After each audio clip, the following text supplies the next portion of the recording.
बिल्कुल सुनील गावस्कर के अंदाज में जनाब मनकोटिया साहब पैड ग्लव्स शल्स हेलमेट पहन के उतरे मैदान में। लेकिन मैं थोड़ी देर के लिए कंफ्यूज हुआ कि उतरे थे क्रिकेट के मैदान में लेकिन खेलने लगे फुटबॉल। डिस्कशन था बजट पे लेकिन तकरीर थी गवर्नर एड्रेस वाली। शायद अगर 20-25 मिनट तकरीर की तो 20 मिनट उसमें सियासी बातें, 5 मिनट बजट के हवाले से।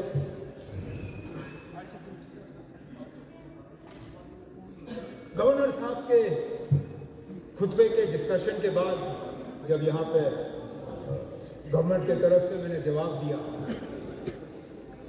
उसके बाद मैंने कहीं से सुना था कि मेरे जवाब को लेके थोड़ा एक टेंशन सा बन गया था और हमारे जो मेन प्रिंसिपल ऑपोजिशन पार्टी है उनकी काफी खिंचाई। जनाब आप लोगों ने इनको सारा वो क्या कहते हैं इसको ना, आपने घेरा नहीं, इनको सारा जो वो इश्यूज हैं वो सारा चेंज हो गया।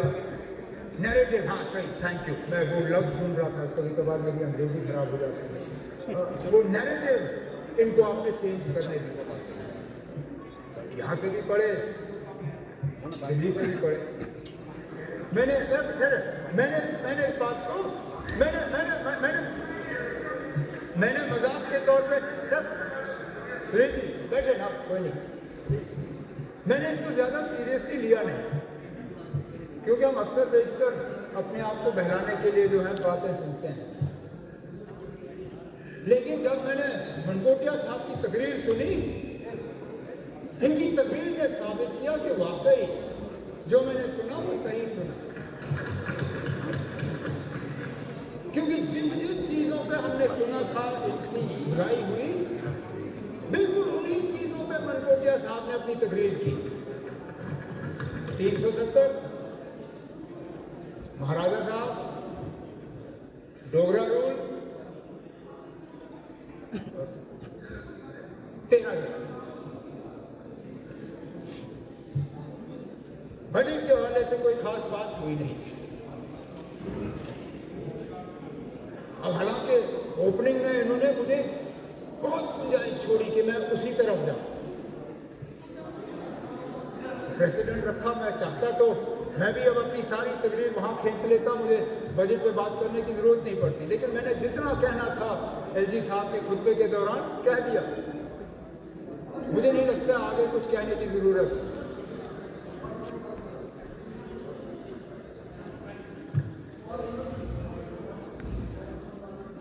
मैं शुरुआत अपनी बजट के रिप्लाई के हवाले से जिस इशू पे आज हाउस में थोड़ी देर के लिए बहस चली, मैंने बीच में इंटरवीन किया। हमारे जो एडहॉक डेली वेजर्स, जिनको मैंने इससे पहले जब थोड़ी देर के लिए खड़े होकर कहा, मैंने कहा ना इनका एक सोशल इशू है, ह्यूमैनिटेरियन इशू है। गवर्नमेंट के लिए तो ये पैसों का मामला है लेकिन उनके लिए मामला अलग है। जो उनके साथ हुआ कल, मैं उस पर दोबारा नहीं जाऊंगा। लेकिन फिर मैं माफ़ी चाहता हूँ, मैं बार बार मनकोटिया साहब का ही जिक्र करता हूँ लेकिन उठे ही नहीं थे, मैं तो किसी और का नाम लेता हूँ। इन्होंने उठ के कहा कि ये नौबत आई थी। अच्छा किया आपने पूछा ना, ये नौबत आई क्यों? मैं भी जानना चाहता हूँ ना नौबत क्यों आई। क्योंकि हमें आए हुए तो 4-4.5 महीने हो गए और बाहर रहे भी 10 साल हो गए ना। मैं मानता हूँ हमने कुछ नहीं किया, मैं उसी बात पे आ रहा हूँ।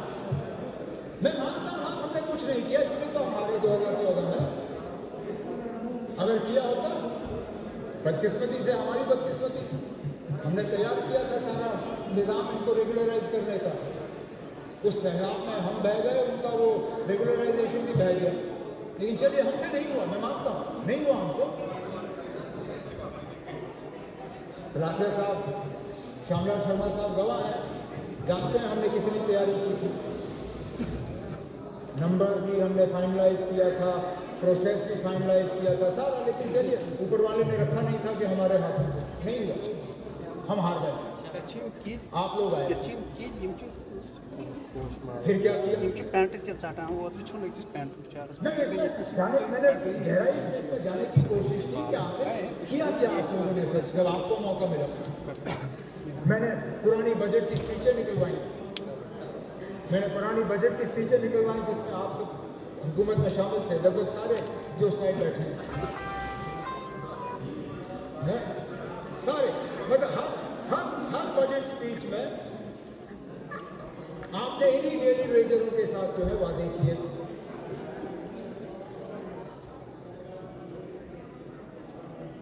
पहले बजट स्पीच में पैरा 173, 174, 175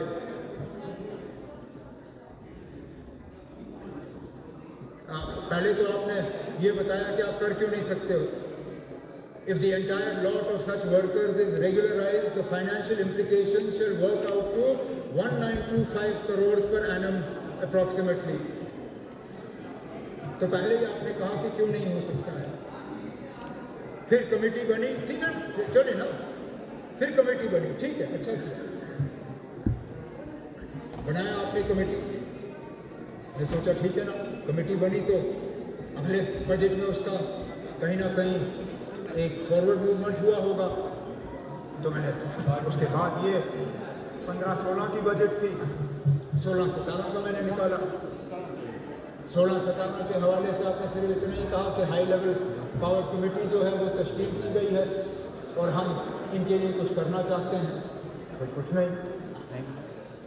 फिर 17-18 की तकरीर आई,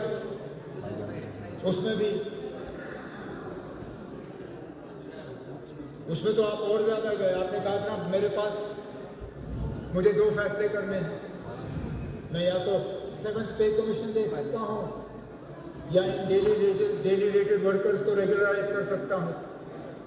अब क्योंकि मेरे ऊपर मुलाजमत का दबाव ज़्यादा है, मैं रेगुलराइजेशन नहीं कर सकता हूँ, मैं 7th पे कमीशन दे देता हूँ।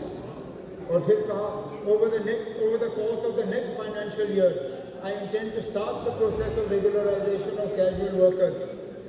I intend to start. तीसरा बजट, हाँ 3।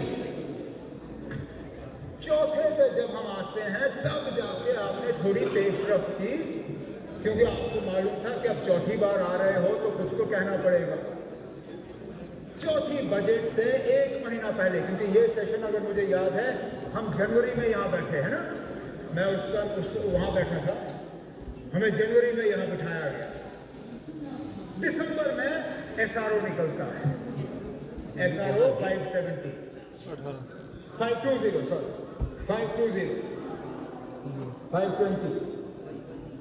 तो उस एसआरओ के हवाले से फिर बजट में बात आ जाती है। As you are aware, the government has put into place a comprehensive policy, falana, and this policy seeks to address the implementation will ensure sustainable livelihood for them. ठीक है, अच्छा, एसआरओ भी निकला। कितने लोग रेगुलराइज हुए आपके एसआरओ के तहत? 570। इस नंबर के तहत जो बजट में आपने दिया 61,000 के आसपास आपने उस वक्त नंबर गिना था डेली वेटेड वर्कर्स, 570 आपने रेगुलराइज किए चौथे बजट तक।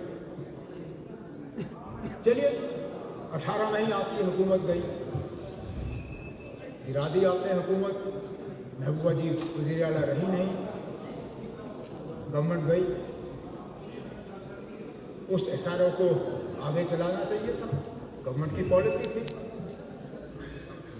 वहीं रखा, जहाँ पे आप लोग छोड़ गए वहीं रखा। और फिर ठीक 2 साल पहले JNK रीऑर्गेनाइजेशन एक्ट को सामने रखते हुए उस SRO को कैंसिल किया गया।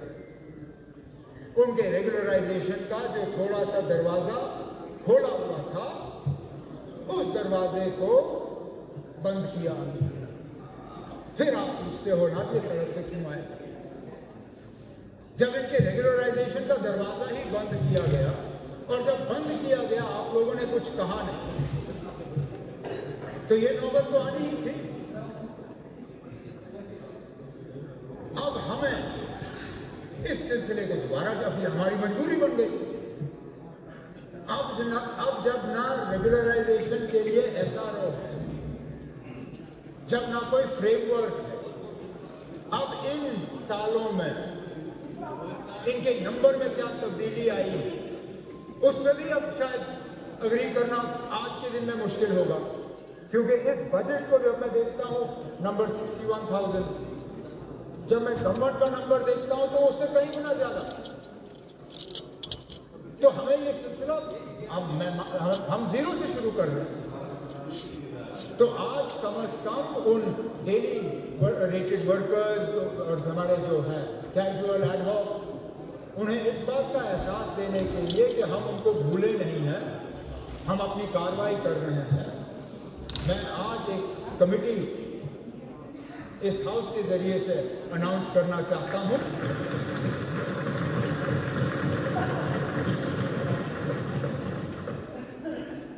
मैं इस बजट तकरीर के बाद उस पर बाज़ाब्ता ऑर्डर करके चीफ सेक्रेटरी साहब के जिम्मे रख के इस कमेटी में chief secretary, additional chief secretary in the chief minister's office, planning secretary, GAT secretary, law secretary, क्योंकि इसमें लॉ का भी एक बहुत बड़ा रोल बनता है सुप्रीम कोर्ट के जजमेंट के बाद। उन्हें 6 महीने का वक्त देके उनसे कहा जाएगा कि 6 महीने के अंदर अंदर बाज़ाब्ता एक फ्रेमवर्क तैयार करें, पहले नंबर तय करें, GAD के थ्रू नंबर तय करें कि कितने हैं, फिर लीगली और फाइनेंशियली इसके वो देखते कि किस तरह किया जा सकता है, एक रोड मैप तय करके, ताकि अगले बजट में इस हाउस के सामने मैं खड़े होकर आपसे ये कहूँ कि ना ये तैयार है और ये हम करने जा रहे हैं।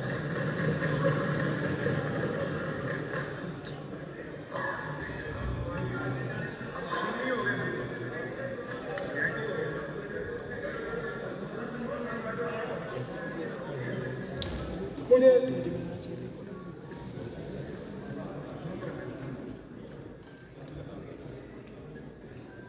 यहां लव लेटर्स के हवाले से बात है।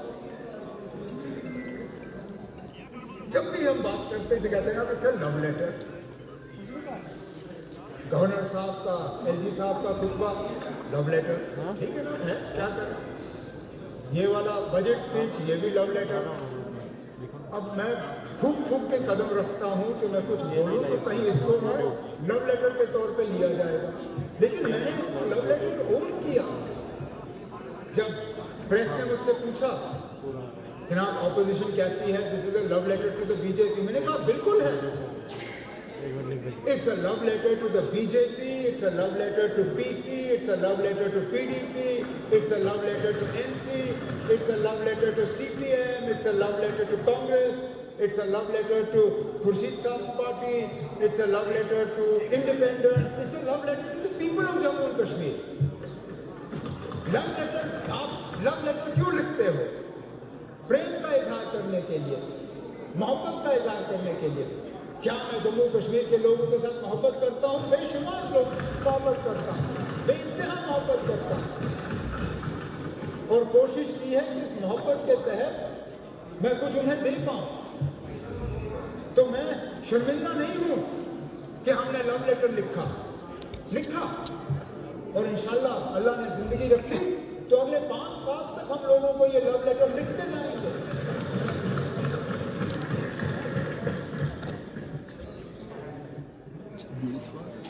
लेकिन क्या गुनाह है ना अगर हम किसी का शुक्रिया करें?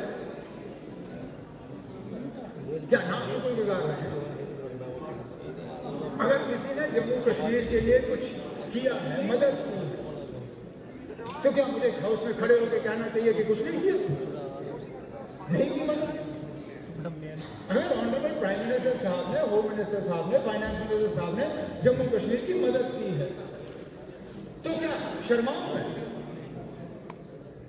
क्या मुझे शर्मिंदा होना चाहिए? मैंने उस दिन मदद कर, शुक्रिया किया, आज फिर करूंगा। मैं मुझे फिर करूंगा, मैं फिर दोहराता हूं, मैं शुक्रगुजार हूं कि उन्होंने जम्मू कश्मीर की मदद की।